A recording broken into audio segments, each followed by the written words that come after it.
નમસ્કાર વાલા વિદ્યાર્થી મિત્રો, અમારી આરકે એડ્યુકેટર યુટ્યુબ ચેનલ પર આપનું હાર્દિક સ્વાગત છે। આજ રોજ લેવાયેલા બનાસકાંઠા શાળા વિકાસ સંકુલ બનાસકાંઠા દ્વારા ધોરણ 9ના ઇંગ્લિશ પેપરને સોલ્યુશનની અંદર આપણે આજે મળી રહ્યા છીએ, ત્યારે અંગ્રેજી પેપરને અહીંયા સોલ્યુશન આપણે કરીએ। સેક્શન એ આપ્યું છે કે જેની અંદર read and extract stanza and answer the question. તમારે ફકરો વાંચવાનો છે અને જવાબ આપવાનો છે। તો ફકરો વાંચશો ત્યારે તમને એ ફકરાની અંદરથી જવાબ મળી રહેશે। How did the female cheetah catch a deer? તો ફિમેલ જે ચિત્તા છે એમને હરણને કેવી રીતે પકડ્યું? તો આ જે ચિત્તા સ્ટીયર બહુ સરસ મજાની એક વાર્તા છે કે જેની અંદર જે ચિત્તો કેવી રીતે એના પોતાના બે બચ્ચાને પાલન કરતો હોય છે અને એ જે બચ્ચા હોય છે પછી ચોરાઈ જતા હોય છે અને પાછળ એમને કેવી રીતે પરત કરવામાં આવતા છે, એક સરસ મજાની વાર્તા છે। તો અહીંયા સાયલેન્ટલી ક્લોઝ એટલે એકદમ ધીમે રહીને એની નજીક જાય છે અને પછી એ શું કરે છે, એના ઉપર એકદમ જમ્પ મારી અને હરણને પકડી લે છે, જેનો જવાબ અહીંયા આપણે આપ્યો છે કેચ।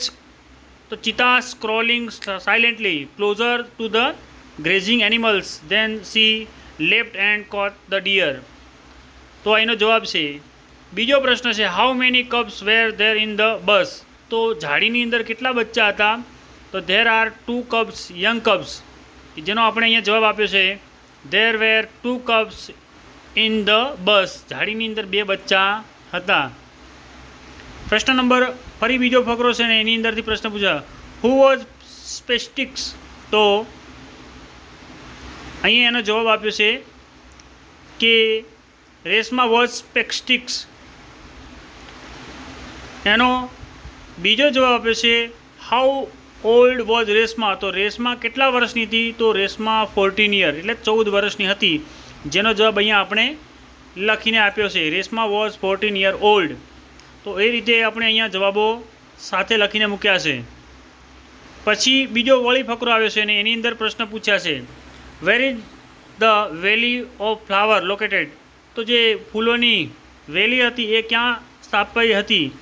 તો એ ઋષિકેશ બદ્રીનાથ, જેનો અહીંયા આપણે જવાબ આપ્યો છે the valley of flower is located near ગાગોસરિયા town in Chamoli district of Uttarakhand, કે જ્યાં વેલી ઓફ જે ફ્લાવર છે એ લોકેટેડ છે। પછી બીજો છે from where does the trek of valley of flower start? તો એનો જવાબ જે છે from Govindgarh the trek is start. તો ગોવિંદગઢ જે છે ત્યાંથી એ વેલી સ્ટાર્ટ થાય છે। પછી બીજો વળી ફકરો આપ્યો છે ને એની અંદરથી પ્રશ્ન પૂછ્યા હાઉ ડીડ વોઝ રાઇટર? તો પ્રશ્ન નંબર જે 7 છે એનો 7નો જવાબ આપણે અહીંયા આપ્યો નથી, જેને આપણે તમે જાણતા હોય તો કોમેન્ટની અંદર લખીને જણાવો। પ્રશ્ન નંબર 8 છે what was the girl selling? છોકરી શું વેચી રહી હતી? તો છોકરી જે છે એ ટોપલાઓ વેચી રહ્યા હતા। તો એની અંદર આવશે પ્રશ્ન નંબર જે 8 છે ગર્લ્સ વોઝ સેલિંગ બાસ્કેટ। તો જે છોકરી છે એ બાસ્કેટ ટોપલીઓ વેચતી હતી। પ્રશ્ન નંબર 9 છે what is the carved on the side walls of the vav? જે વાવ હતી એની સાઈડની દિવાલો જે હતી એના ઉપર શું દોરવામાં આવ્યું હતું, કોતરવામાં આવ્યું હતું? તો અહીંયા પ્રશ્ન નંબર 9 છે on it side walls there are so sculpture, એટલે ઘણા બધા જે સ્કલ્પચર હતા, મૂર્તિઓ દોરવામાં આવી હતી। How many storage does the vav have? કેટલા માળની વાવ હતી? તો જે વાવ છે એ 7 સ્ટોરેજ એટલે 7 માળની જે વાવ હતી એ બનાવેલી હતી। નવો પ્રશ્ન આવશે once fining morning in his neighbour Govind's appeared. ફરી નવો ફકરો આપ્યો છે અબુ ચાચા અને જે એમની બકરી છે એમના વિશે એક ફકરો આપ્યો છે। તો એ હુ વોઝ ગોવિંદ? ગોવિંદ કોણ હતો? તો પ્રશ્ન નંબર 11 જે છે એની અંદર આપણે અહીંયા જોઈશું તો ગોવિંદ વોઝ અબુ મિયાસ નેબર. તો ગોવિંદ જે અબુ મિયાના નજીક રહેતો એક વ્યક્તિ છે. પછી આપણે અહીંયા પ્રશ્ન number 12, what was Abu Miya doing. Abu Miya શું કરતા હતા? તો અબુ મિયા એકદમ કેવા લાગતા હતા? હેપી અને હેલ્ધી, અને એકદમ ખુશ હતા. Write whatever the following sentence, true or false, સાચા છે કે ખોટા? The valley of flower is situated in Kashmir. તો એ જે વેલી છે કાશ્મીરની અંદર હતી નહીં, તે ઉત્તરાખંડમાં હતી. Kalidas went to kill a deer with his arrow. તો કાલિદાસ જે છે એને એના જે તીર છે એના વડે એને મારવામાં આવ્યો હતો. તો એ પણ ફોલ્સ છે. કે સુરેશ ઇઝ કોલ્ડ કુકી. તો એ ટ્રુ છે. A German lady come to learn music from Mohan's father. A German lady come to the learning music from Mohan's father. તો અહીંયા જે છે એ મોહન ઇન્સ્ટ્રુમેન્ટ નામનો જે પાર્ટ છે એની અંદર સરસ એક વાર્તા આપી છે. તો જેનો જવાબદાર જે છે એ ટ્રુ. હા, એ સાચી વાત છે. હવે આવે છે પ્રશ્ન સેક્શન બી, જેની અંદર એક ફકરો આપેલો છે અને ફકરાને વાંચીને તમારે જવાબ લખવાનો છે. The word sweet rhyming with the word. Sweet બોલીએ એના જેવો જ શબ્દ બોલાય એવો કયો છે? તો સ્વીટ જેવો શબ્દ જે છે 17 નંબરનો પ્રશ્ન છે એની અંદર આપણે જોઈએ તો હેટ. સ્વીટ તો હેટ એના જેવો ઉચ્ચારાય છે. What does the poet say about a country life. Country life વિશે કવિ શું કહે છે? તો કન્ટ્રી લાઈફ વિશે કવિ country life is sweet. Country life કેવી છે? એકદમ મધુર, સુંદર છે. પછી પ્રશ્ન નંબર 19 છે, ગીવ ધ ઓપોઝિટ વર્ડ્સ. એટલે એક વિરોધી શબ્દ હેટ. હેટ એટલે ગરમ. તો એનો જે શબ્દ વિરુદ્ધાર્થી શબ્દ જે છે ઓપોઝિટ વર્ડ એ કોલ્ડ છે. Read the passage and answer the question. ફકરો વાંચો અને જવાબ લખો. તો તમારે સરસ રીતે ફકરો વાંચવાનો છે 2 થી 3 વખત, અને પછી એના જવાબો લખવાની કોશિશ કરે. How many boats were there. પ્રશ્ન નંબર 20 જે છે, હાઉ મેની બોટ્સ, ત્યાં કેટલી બોટો હતી? તો અહીંયા જે છે બોટની અંદર શું કહે છે? There were 12 boat. કેટલી હોડીઓ હતી? 12 હોડીઓ હતી. Who was there in the each boat. દરેક બોટની અંદર કોણ હતું? તો પ્રશ્ન નંબર જે 21 છે એનો જવાબ છે in each boat there was a handsome young prince. દરેકની અંદર એક દેખાવડા યુવરાજ હતા. પ્રશ્ન નંબર 22 જે છે, where did the prince go. જે રાજકુમારો હતા એ ક્યાં જઈ રહ્યા હતા? તો એનો જવાબ છે પ્રશ્ન number 22, they went across the river. નદીને પેલે પાર જઈ રહ્યા હતા. પ્રશ્ન નંબર 23 છે, વોટ ડીડ મિહિર પિકઅપ. મિહિરે શું પકડ્યું અથવા શું ઉપાડ્યું? તો પ્રશ્ન નંબર 23 એનો જવાબ છે મિહિર પીકડ સિલ્વર્સ લીવ્સ. સિલ્વર્સ એટલે ચાંદીના પાંદડાઓ એને ઉપાડી લીધા. પ્રશ્ન નંબર 24 જે છે, who come up the wake up the prince. રાજકુમારોને કોણ જગાડ્યા?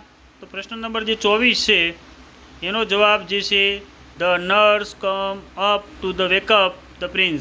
નર્સ જે છે એમને રાજકુમારોને આવીને જગાડ્યા હતા.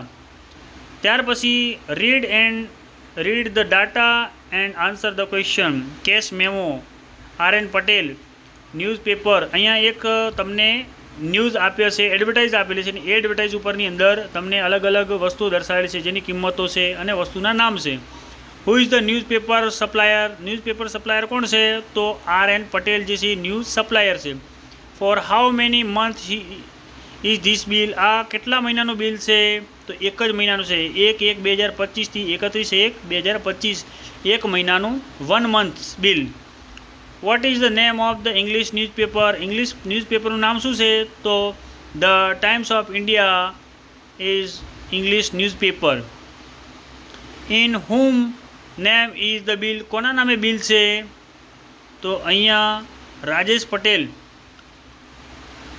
જે છે એમના નામે હુમ. તો Rajesh Patel's name is in the bill. બિલની અંદર રાજેશ પટેલનું નામ છે. Where is the office situated? Office ક્યાં આવેલી છે? તો ઓફિસનું એડ્રેસ આપેલું છે અહીંયા. ન્યૂઝપેપર સપ્લાયર B34 સિલ્વે ધાનેરા, જે શિવાલય ધાનેરા જે છે ત્યાં એની ઓફિસ આવેલી છે. ફરી આપ્યું છે read the conversation answer the question. જે અહીંયા વાતચીત બે વચ્ચે પોલીસમેન અને જાગુ વચ્ચે વાર્તા આપી છે, એ વાર્તા ઉપરથી અહીંયા નીચે સવાલો પૂછ્યા છે, જે અહીંયા આપણે તમને લખીને મૂકવામાં આવ્યા છે. તો તમે એ પ્રશ્નને સારી રીતે જોઈ શકો છો. પ્રશ્ન number 30, because Jagu's wallet is stolen. જાગુનું પર્સ ચોરી થઈ ગયું હતું. તો આ દરેક જવાબો આપણે અહીંયા લખીને હાથથી મૂકેલા છે. પછી છે section C, match the expression with the proper language function. Function એટલે કાર્ય, લેંગ્વેજ ફંક્શન એટલે ભાષાકીય જે કાર્ય હોય છે અથવા કોઈ પણ ક્રિયા કરો છો એ અંગ્રેજીની અંદર જેને ફંક્શન કહેવાય છે. Jagdish can jump high up to 5 feet. તો જગદીશ જે છે એ 5 ફૂટ કૂદકો કરી શકે છે. તો એ શું બતાવે છે? Section C. પ્રશ્ન નંબર 35 છે. 35નો જવાબ આપણે અહીંયા લખ્યો છે. તો એ એક્સપ્રેસિંગ એબિલિટી, એની ક્ષમતા છે કે ભાઈ એટલું કૂદકો લગાવી શકે છે. Pradeep will study either science or arts. Pradeep જે છે કાં તો સાયન્સ ભણશે અથવા તો એ બંનેમાંથી કોઈ એક પસંદગી બતાવે. Showing alternative. જવાબ સી આવશે, alternative choice. How many panipuri will you it? તમે કેટલી પાણીપુરી ખાઈ શકશો? તો એ તમને આસ્કિંગ અબાઉટ નંબર. 37 નંબરનો પ્રશ્ન જે છે એ શું કહેશે? Asking about number. અને ફરી પાછા તમને અન્ય જે ફંક્શન આપ્યા છે. Sandeep can you say something about mister Patel. તો Sandeep can you say something about mister Patel? તમે શું મિસ્ટર પટેલ વિશે થોડું કહી શકશો? તો તમારે એમનું વર્ણન કરવાનું છે, કેવા લાગે છે, કેવા છે. તો he is a man with a hat. He is in the office. તો ક્યાં છે? કોઈ પણ એક તમે અહીંયા બતાવી શકો છો. તમારે ક્રિયા જ બતાવવાની છે, અથવા વ્યક્તિનું વર્ણન કરવાનું છે. તો અહીંયા તમને જવાબ આપ્યો છે. 38 નંબરનો પ્રશ્ન છે. He is a man with a hat. પછી 39 નંબરનો પ્રશ્ન, મિસ્ટર શાહ ખાલી જગ્યા ઇન્ક્વાયરી. તમારે અપ નેચર, તમારે પૂછપરછ કરવાની છે. I will make it next Sunday. તો ક્યારે આવશો? તો એનો જવાબ અહીંયા આપણે લખીને આપ્યો છે. પ્રશ્ન નંબર 39, when will you come my favourite dish. તમે ક્યારે આવશો મારી પ્રિય ડીશ લઈને? પ્રશ્ન નંબર 40, how are you doing in your business. તમારો બિઝનેસ કેવો ચાલી રહ્યો છે? Indicating contract. તો પ્રશ્ન નંબર જે 40 છે એનો જવાબ છે though I work hard I can't earn much. સખત મહેનત કરું છું પણ વધુ કમાતો નથી, અથવા વધારે મળતું નથી. Complete the sentence choosing the correct option, focusing the functioning. The dog is angry it ખાલી જગ્યા. તો એ શું કરી શકે? જે કૂતરો છે ગુસ્સામાં છે તો શું કરી શકે? Will bark at you. તમારી પર ભસી શકે છે, તમને કરડી શકે છે. તો પ્રશ્ન નંબર 41 જે છે એનો જવાબ અહીંયા આપ્યો છે મે બી બાઇટ યુ. તમને શાયદ એ કરડી શકે છે. પ્રશ્ન નંબર 42 છે ટેક અ કેબિઝ ખાલી જગ્યા describing process. Take a cabbage. તમે આ જે એક ભાડખાનું છે એને તમારે બતાવવાનું શું કરે? ઉપાડીને લઈ જવાનું છે, સાઈડમાં મૂકવાનું છે કે શું કરવાનું છે? તો પ્રશ્ન નંબર 42 જે છે એનો જવાબ આપ્યો છે chop into small piece and garnish with coriander leaves. પ્રશ્ન નંબર 43 છે ખાલી જગ્યા in the jug inquiry manner.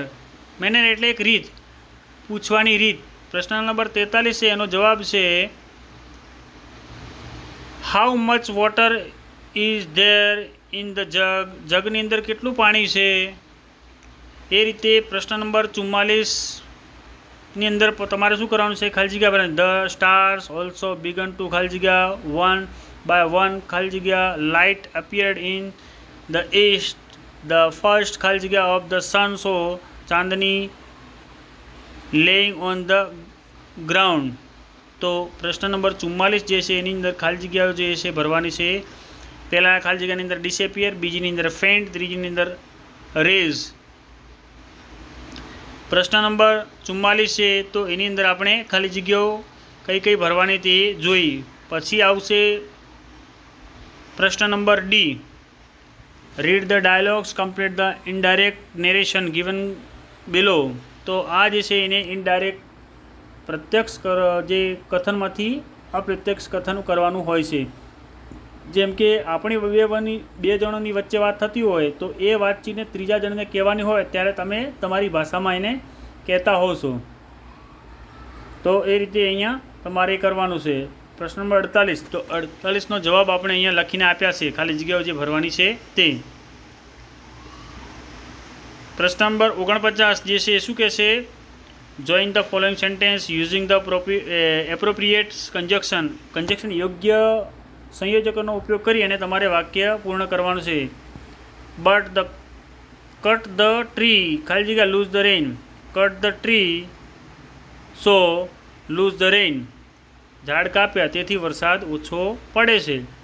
જેના આપણે અહીંયા જવાબો મૂકેલા છે. તો આ જવાબો તમારે જોઈ લેવા, અને જો જવાબોની અંદર ક્યાંય પણ તમને કોઈ ખામી જણાય તો તમે કમેન્ટ દ્વારા જણાવી શકો છો. સેક્શન ઈ જે છે એ તમારે તમારા મિત્ર વિશે લખવાનું છે અંગ્રેજીની અંદર. તમારો મિત્રનું નામ શું છે, એ મિત્ર એના ફેમિલીમાં મેમ્બર કેટલા છે, તમને કેમ ગમે છે, શું એની ખાસિયતો છે જેવું, અથવા માય ફેવરેટ બર્ડ્સ, અથવા તમારું કોઈ પ્રિય પક્ષી હોય તો કેવું દેખાય છે, કેવા કલર છે, કેવો અવાજ હોય છે વગેરે તમે એના વિશે લખી શકો છો. પછી છે 59 નંબરનો પ્રશ્ન, રાઇટ અન ઈમેલ.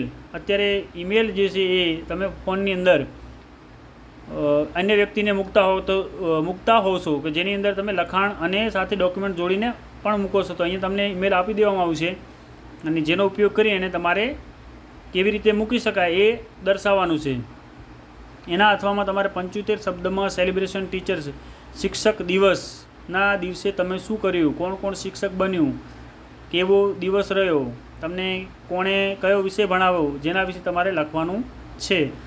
અને પ્રશ્ન નંબર જે 60 છે, ચિત્ર જોઈ અને તમારે 10 વાક્ય લખવાના. ચિત્રની અંદર શું શું દેખાય છે, કોણ શું કરી રહ્યું છે વગેરે બધા જે બરાબર ધ્યાનથી જોઈ અને એના વિશે વાક્ય તમારે લખવાના છે. તો આ હતું આપણું ધોરણ 9નું અંગ્રેજી વિષયનું પેપર સોલ્યુશન. આવી જ રીતે આવનાર તમામ વિષયના પેપરો સોલ્યુશન કરીને મૂકવામાં આવશે. જો આપને અમારી ચેનલ ગમી હોય તો લાઇક, શેર અને સબસ્ક્રાઈબ કરવા વિનંતી. તેમજ તમારા મિત્રોને આ લિંક મોકલી આપી અમને હેલ્પ કરશો.